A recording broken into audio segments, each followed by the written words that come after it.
مجر ممدود صلی اللہ فی کل وجود نقطۃ الدائرۃ لما فی الوجود صاحب اللواء الحمد رب اشرح لی صدری ویسر لی امری واحلل عقدۃ من لسانی یفقهوا قولی رب زدنی علما وفہما والحقنی بالصالحین الحمد للہ الذی ہدانا لہذا وما كنا لنهتدی لولا ان ہدانا اللہ لقد جاءت رسل ربنا حق بالحق بالقاسم محمد اللهم صل على محمد وآل محمد. اما بعد فقد قال سبحانه وتبارك وتعالى في محكم كتابه المجيد وفرقانه الحميد وهو أصدق الصادقين وقوله الحق.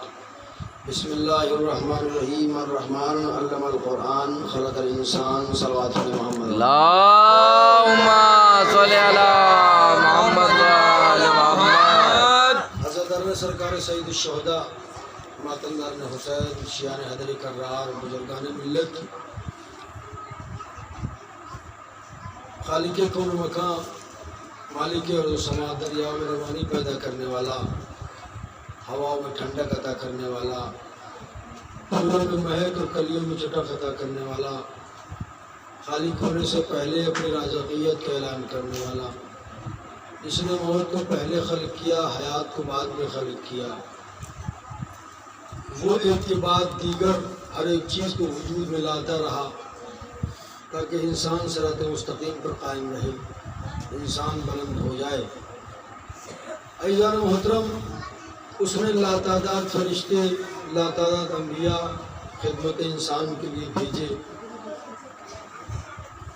پروردگار عالم اس نے ایسے ایسے نبیوں کا انتخاب کیا ایسے ایسے اماموں کا انتخاب کیا اور اس کے بعد میں ہماری جھولی میں ہماری قسمت میں ایک ایسا موتی دیا جو ہم کبھی بھی مر کے بھی خدا کا شکریہ ادا نہیں کر سکتے.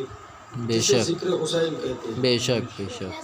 یہ دولت ہم کو خداوند عالم نے عطا فرمائی جو کہ کسی کے پاس موجود نہیں ہے.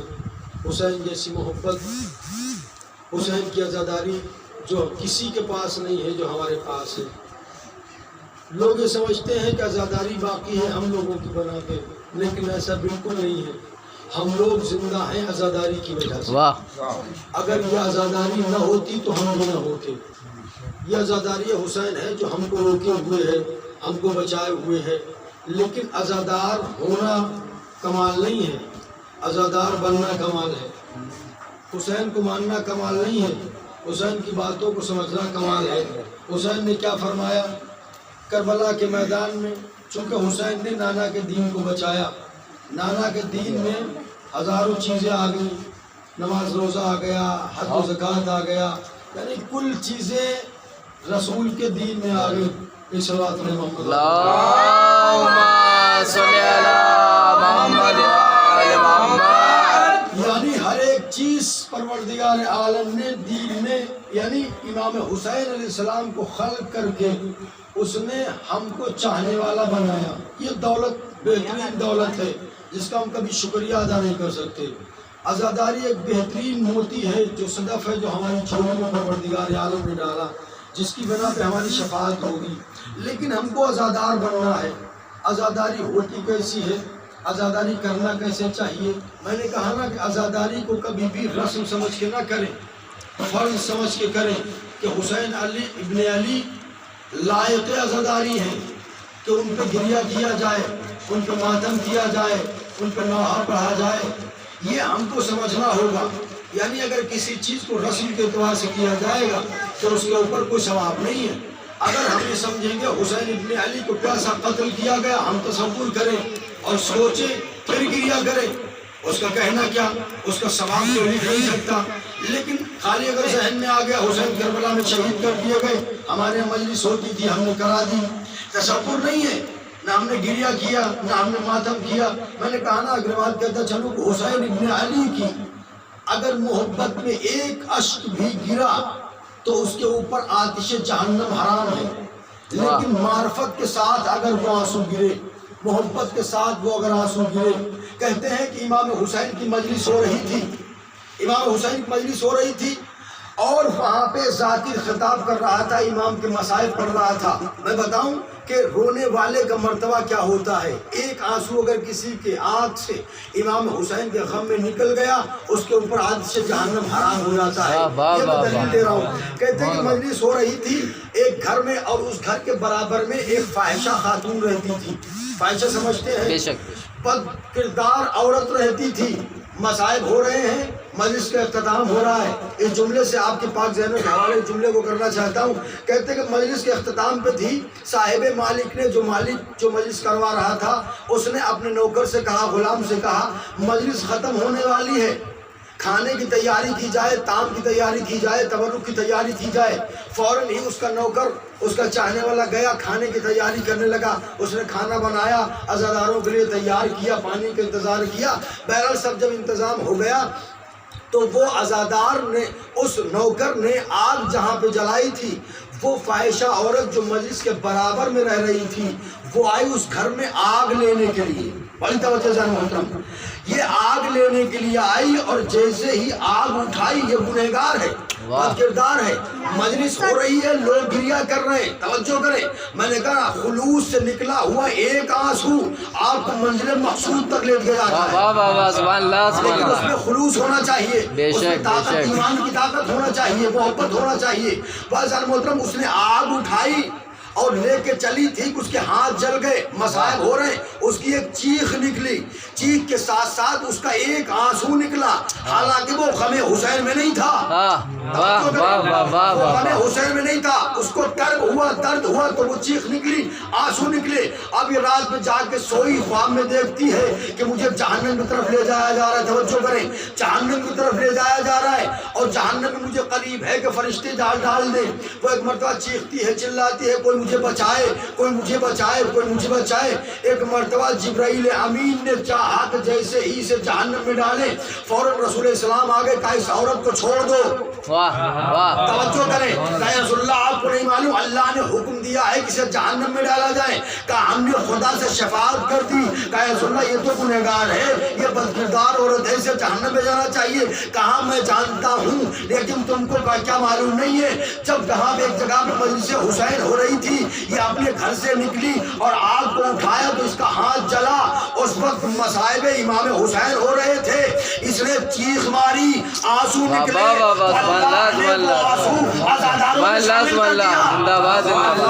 نعرے تکبیر، نعرے رسالت، نعرے حیدرے، حیدرے، حیدرے، نعرے صلوات۔ واہ واہ، یعنی آنسو حالانکہ غم حسین میں نہیں تھا، لیکن وقت مصائب نکلا، صاحب نکلا، اس نے عزاداری میں شامل کر دیا۔ اور تمہیں نہیں پتا کہ اگر کوئی بھی غم حسین میں آنسو بہائے، اس کے اوپر آتش جہنم حرام ہوتا ہے۔ بے شک، بزر محترم، ایک دو روایتیں اس کے بعد رکھتے مصائب۔ اگر خلوص ہونا چاہیے، عزادار ہونے کمال نہیں ہے، عزاداری پہ باقی رہنا کمال ہے۔ ٹھیک اسی طریقے سے حافظ قرآن ہونا کمال نہیں ہے، اس پہ باقی رہنا کمال ہے۔ قرآن کو حفظ کرنے کے بعد میں اسے محفوظ رکھنا کمال ہے۔ کربلا جانا کمال نہیں ہے، کربلائی کہلوانا کمال ہے۔ یعنی کہنے کا مطلب یہ ہے، صرف کہہ دیا ہم کربلائی ہیں نہیں، لوگ تم کو دیکھ کے کہیں یہ ظاہر حسین جا رہا ہے۔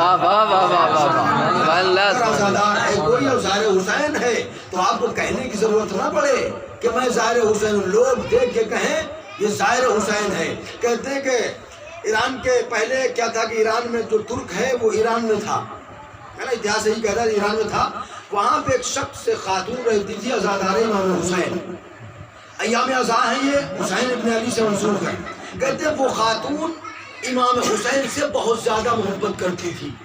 یہ کہ ایران کے اندر جب آپ جائیں گے یا کہیں پہ بھی آپ معلوم کریں، شاید انڈیا میں نہ ہو، ایران میں کتاب ہے الحاج رسول ترکی کے نام سے مشہور ہے، وہ 10 سے 15 صفحے میں کتاب ہے، پرشین میں، فارسی میں، بہرحال ابھی اس کا ترجمہ نہیں ہوا۔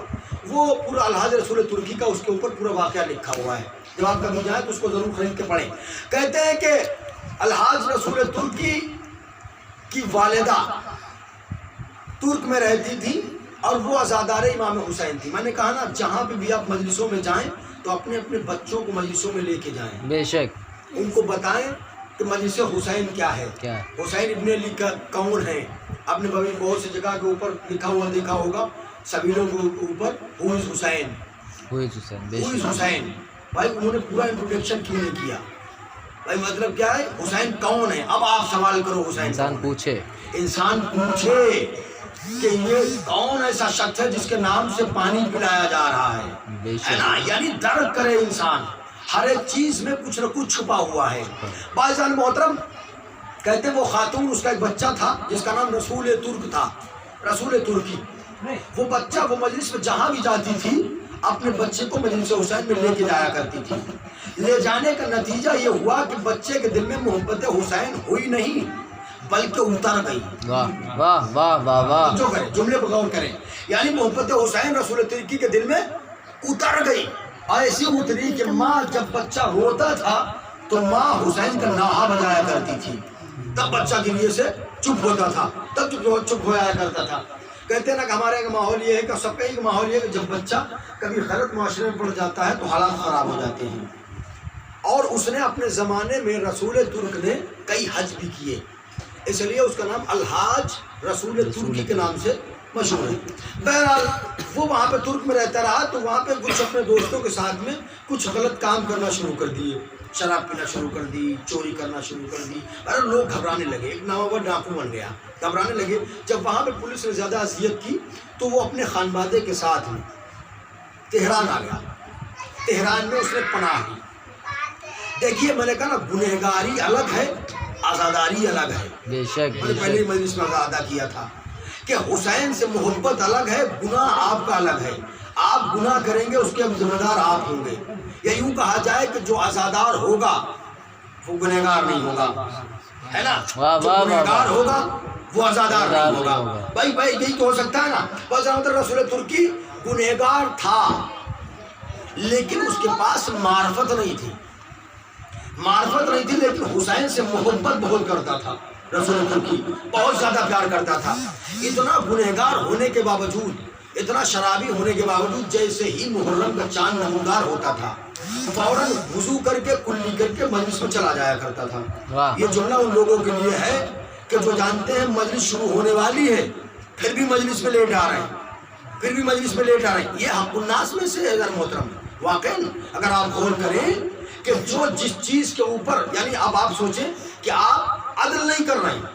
خداوند عالم نے اگر کہا کہ صبح کو سورج نکلے گا تو صبح ہی کو نکلتا ہے, بے شک. غروب شام کو ہونا ہے تو غروب شام کو ہی ہوتا ہے. آپ تھوڑی دیر کے لیے ناراض ہو گئے کہ مولانا یہ بات کیا کر رہے ہیں, لیکن ہر میٹھی چیز میں تلخ چیز ہوتی ہے. جو چیز آپ کو بلندی تک لے جائے گی اس میں آپ کو کڑواہٹ ضرور نظر آئے گی. جیسے چائے گرم ہوتی ہے اس کی تاثیر ٹھنڈی ہوتی ہے, برف ٹھنڈا ہوتا ہے لیکن تاثیر گرم ہوتی ہے. بس محترم ہم نے یہی کہا نا, ہم سال کام کرتے ہیں, 10 دن کا مہمان ہے ہمارا مولا. ہم ذرا غور کریں, ہم اس کے لیے 10 منٹ مجلس کے لیے نہیں نکال لیں, اس کے بعد پھر یہ کہتے ہیں کہ ہماری دعا قبول نہیں ہوتی ہے.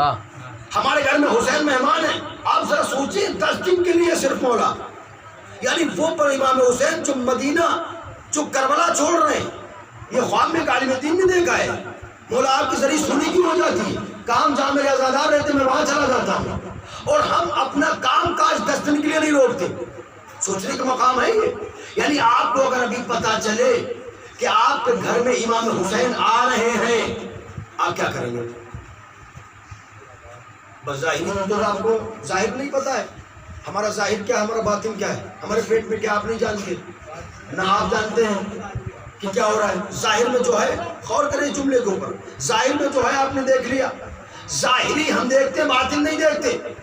آپ کو معلوم ہے لبید تشریف لائیں گے, پنجتن تشریف لائیں گے, شہزادی تشریف لائیں گی, یعنی پنجتن شہزادی مدینہ چھوڑ کے آ گئی. ہم اپنا حجرہ چھوڑ کے فرش ازا پہ نہیں آئے. اس کے بعد ہم کہتے ہیں ہم سب سے بڑے شہدائی ہیں, ہم سنتے تو سب کچھ ہیں, غور نہیں کرتے. یعنی تھوڑی دیر کے لیے ذہن میں ضرور آتا ہے کہ ہاں مولانا صحیح کہہ رہے ہیں, تھوڑی دیر کے بعد پھر ویسے ہی ہو گیا, کل ہوگا پھر ویسے ہی ہو گیا. 4 دن کے بعد میں مولانا رخصت ہو جائیں گے, پھر اپنے کام کاج میں لگ جائیں گے. کون مجلس کرواتا ہے, کون مجلس میں جاتا ہے, کون گریا کرتا ہے؟ یعنی 10 دن ہم امام کو نہیں دے پا رہے، امام نے ہم کو پورا گھر دے دیا، واہ واہ واہ واہ، اللہ سبحان جو اللہ، کرے ہماری وجہ سب قربان کر دیا، بہت کچھ۔ ہم امام کے لیے 10 دن قربان نہیں کرتے۔ بس ہم کو سوچنا چاہیے، غور کرنا چاہیے۔ مثلا میرا ایک مسئلہ میرا نہیں ہے، کوئی مسئلہ نہیں ہے، لیکن جو اہل بیت آپ کا انتظار کر رہے ہیں، آپ نے اس کے بارے میں سوچا ہے؟ بیوی آپ کا انتظار کر رہی ہے، ہونا تو یہ چاہیے تھا اعلان مجلس کا 8 بجے کا ہے، آپ 10 منٹ پہلے آئے۔ ہوتا یہ ہے کہ فاطمہ پہلے آ گئی، ازادار بعد میں آ رہے ہیں۔ ہاں توجہ کریں، ذرا غور کریں، کیونکہ ہم کو ظاہر نہیں ہے۔ میں نے کہا نا، کچھ چیزیں ایسی ہوتی جو دکھائی نہیں جاتی، کچھ لکھا جاتا ہے پڑھا نہیں جاتا، واہ کچھ واہ، پڑھا جاتا ہے لکھا نہیں جاتا، 11ویں کا قاعدہ ہے۔ یعنی اگر آپ کو پتا ہو، جیسے آپ کربلا تشریف لے جائیں ابھی اور نجف اشرف تشریف لے جائیں، تو بہت سے ایسے مسائل ہیں جو کہ آپ کو گوارا نہیں گزریں گے، گوارا نہیں ہوں گے۔ مثلا حرم امام حسین کے دروازے کے اوپر فقیر مثلا بھیک مانگنا، یا امام رضا کے یہاں، تو آپ کے گوارا نہیں کر پائیں گے۔ میں نے وہاں پہ جملہ کہا، میں نے کہا کہ جو فقیر یہاں پہ، یہ میری اپنی تھنکنگ ہے، کہ جو سونے کا گنبد اور یہ وہ پوری تیاریاں امام کے حرم سے لے کے پورا سب انتظامات کیا جا رہا ہے، اور امام کے دروازے کے اوپر کوئی بھیک مانگے، اگر کیا امام باحیات ہوتے، واہ واہ واہ واہ واہ، سبحان اللہ سبحان کیا اللہ، ایسا ہوتا؟ امام کبھی پسند کرتے؟ لیکن بہرحال یہ حالت حاضرہ کی بات ہے۔ میں نے اس لیے جملہ یہ کہا کہ اگر آپ کو پتا ہو ریئل میں امام آ رہے ہیں ہاں تو آپ کیا کریں گے؟ آپ فوراً، میں ایک سوال یہاں پہ کرتا چلوں، میں نے کہا نا کہ دامن وقت میں گنجائش نہیں، لیکن بات سے بات نکل جاتی ہے۔ ایران کے اندر سال میں ایک سوال نکلتا ہے، اس کا جواب پوچھا جاتا ہے میڈیا لائن میں، پورا مطلب انٹرنیٹ دنیا میں پوچھا جاتا ہے، جو بھی صحیح جواب دیتا ہے اس کو انعام دیا جاتا ہے۔ ایک سال سوال یہ نکلا، اگر آپ کو یہ پتا ہو کہ آپ کل مر جائیں گے تو آپ کیا کریں گے؟ آپ کیا کریں گے؟ تو 90% اور 99% سوال یہ آئے، کسی نے کہا کہ میں عزاداری کرنے لگوں گا، کسی نے کہا میں مجلس پڑھنے لگوں گا، کسی نے کہا میں ماتم کرنے لگوں گا، کسی نے کہا میں نماز پڑھنے لگوں گا، غرض کہ کوئی سب نے کام بتانے لگے، لیکن کوئی مکمل جواب نہ دے پایا۔ پھر رہبر موصل کے پاس سوال گیا، تو رہبر نے بڑے آرام سے کہا کہ میں جیسا ہوں ویسا ہی رہوں گا۔ واہ، یہ سوچنے کا مقام ہے۔ کیوں کہا؟ یعنی ہم کو قرآن پڑھنا ہے، میں نے کہا موت صبح آ جائے گی میں قرآن پڑھوں گا، اس کا مطلب میں نہیں پڑھتا ہوں۔ بے شک بے شک، توجہ کریں، واہ آپ واہ، سے پوچھا آپ صبح مر جائیں گے آپ کیا کریں گے؟ آپ نے کہا میں مصلی پہ ہی رہوں گا، اس کا مطلب یہ ہے آپ کو اپنی نماز بے اعتبار نہیں ہے۔ آپ نے کہا عزاداری کریں گے، فرش ادا بچھائیں گے، اس کا مطلب یہ ہے کہ آپ نے ابھی تک جو عزاداری کی اس میں خلوص نہیں تھا، اور آپ سب سے بڑے عزادار۔ رہبر نے کہا میں جیسا ہوں ویسا ہی رہوں گا، وقت پہ نماز پڑھنا، وقت پہ کھانا کھانا، حکومت دیکھنا، لوگوں کو دیکھنا، اس کا مطلب یہ ہے وہ مطمئن اتنے ہیں کہ ہم نے کوئی گناہ کیا ہی نہیں جو ہمیں موت سے ڈر لگے۔ بھائی موت سے ڈر اسے لگے گا جو گنہگار ہوگا۔ بس محترم رسول ترکی وہاں پہ آیا، آنے کے بعد میں محرم کا چاند نمودار ہو گیا، آخر روایت محرم کا چاند نمودار۔ تو غور کریں اور سوچیں اس بات کو لے کے کہ جو وقت پہ ہو وہی اچھا لگتا ہے، وقت کے باہر کوئی چیز اچھی نہیں لگتی، اس میں کوئی رونق نہیں ہوتی۔ مثلا روزہ عاشورہ امام حسین شہید ہوئے، آپ 11 محرم کو دفنانے کے لیے لے جائیں، آپ کے وقت نہیں تھا یا آپ کہیں چلے گئے، نہیں، ایسا نہیں ہونا چاہیے۔ اگر ہمارے والد کی کوئی مجلس ہو چہلم کی تو مہمان کا انتظام الگ ہوتا ہے، مہمان نوازی الگ ہوتی ہے، مولانا کا انتظام الگ ہوتا ہے، مولانا نے وقت پہ مولانا کی مجلس پڑھوانا ہوتی ہے، یہ ہمارے والد کا مسئلہ ہے۔ افضل مفضول کون ہو گیا یہاں پہ؟ اولویت کس کو دے دیا آپ نے؟ اپنے کو۔ مجلس حسین کی کوئی اہمیت نہیں ہے، عزاداری کی کوئی اہمیت نہیں ہے، جب چاہ شروع کر دی جب چاہ ختم کر دی۔ واہ واہ واہ واہ، یہ کون سا طریقہ؟ ذرا غور کریں اس پہ، سوچیں آپ واقعی ہم کہاں ہیں، ہم کس بات کو سوچ رہے ہیں۔ مطلب رسول ترکی تہران آیا اور آنے کے بعد میں اس نے محرم کا چاند دیکھا، فوراً کلی کیا اور مجلس میں جانے لگا۔ یہ گنہگار انسان، آخری بات پڑھ رہا ہوں، یہ گنہگار اتنا تھا کہ گناہ کوئی اس سے باقی نہیں تھا، ہر آدمی اس سے ڈرتا تھا۔ ذرا محترم وہ وہاں پہ پہنچا اور پہنچنے کے بعد میں اس نے کلی کی مجلس میں جانے لگا۔ جب مجلس میں پہنچا تو وہاں کے لوگوں نے اعتراض کیا کہ رسول ترکی تو گنہگار ہے۔ میں نے پہلی مجلس میں کیا بیان کیا تھا